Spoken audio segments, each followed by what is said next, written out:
सभी विद्यार्थियों का इस यूट्यूब चैनल भोज एकेडमी में स्वागत है। तो आज के वीडियो में हम लेकर के आए हैं कक्षा 10वीं के इतिहास का अध्याय 3 के क्वेश्चन आंसर।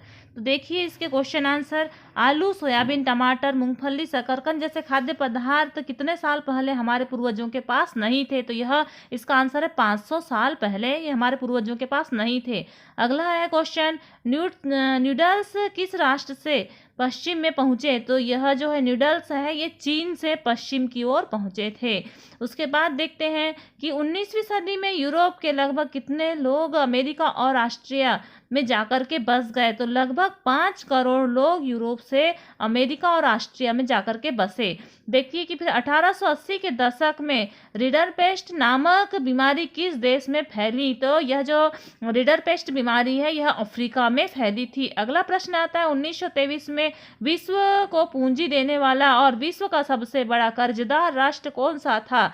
तो इसका आंसर है अमेरिका। अगला प्रश्न आता है कि हैदराबादी सिंधी व्यापारियों ने किस दशक में दुनिया भर के बंदरगाहों पर अपने बड़े बड़े एम्पोरियम खोल दिए? तो यह है अमेरिका में इन्होंने खोला था। अगला प्रश्न है सन 1800 के आसपास निर्यात सूती वस्त्रों का प्रतिशत कितना था? तो सूती वस्त्र का जो प्रतिशत था वह 30% था।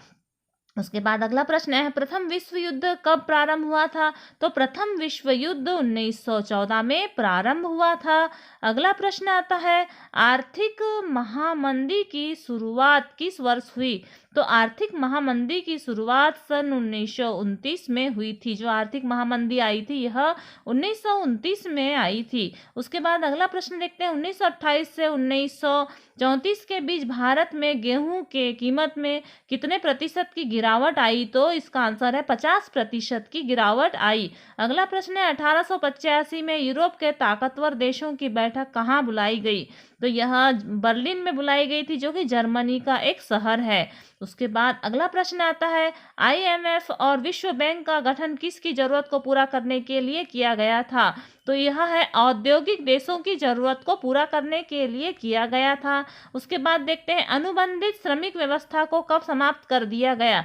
तो अनुबंधित श्रमिक व्यवस्था को 1923 में समाप्त कर दिया गया।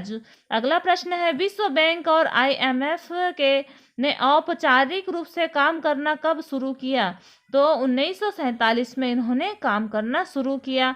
अगला प्रश्न है कार्न लॉ क्या है? ब्रिटेन सरकार ने बड़े भूस्वामियों के दबाव में सरकार ने मक्का के आयात पर पाबंदी लगा दी।